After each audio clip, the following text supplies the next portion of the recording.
Job, chapitre 24. Pourquoi le Tout-Puissant ne met-il pas des temps en réserve, et pourquoi ceux qui le connaissent ne voient-ils pas ses jours? On déplace les bornes, on vole des troupeaux, et on les fait paître. On enlève l'âne de l'orphelin, on prend pour gage le bœuf de la veuve, on repousse du chemin les indigents, on force tous les malheureux du pays à se cacher.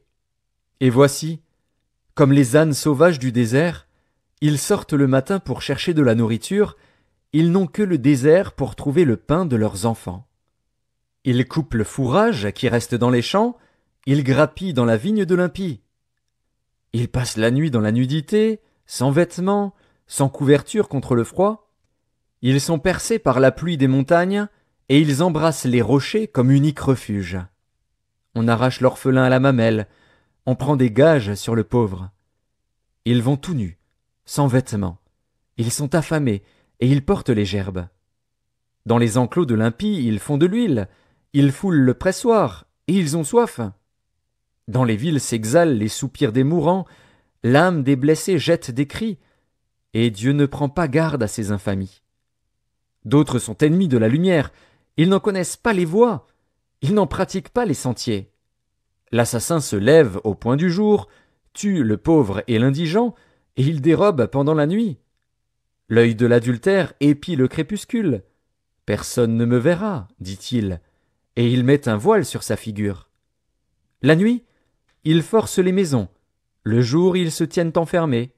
Ils ne connaissent pas la lumière. Pour eux, le matin, c'est l'ombre de la mort. Ils en éprouvent toutes les terreurs. Et quoi? L'impie est d'un poids léger sur la face des eaux. Il n'a sur la terre qu'une part maudite. Il ne prend jamais le chemin des vignes. Comme la sécheresse et la chaleur absorbent les eaux de la neige, ainsi le séjour des morts engloutit ceux qui pêchent. Quoi? Le sein maternel l'oublie. Les vers en font leur délice. On ne se souvient plus de lui.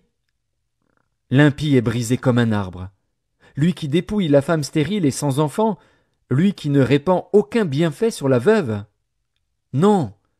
Dieu par sa force prolonge les jours des violents, et les voilà debout quand ils désespéraient de la vie. Il leur donne de la sécurité et de la confiance. Il a les regards sur leur voie.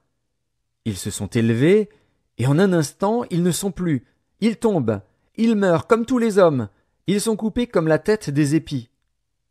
S'il n'en est pas ainsi, qui me démentira? Qui réduira mes paroles à néant?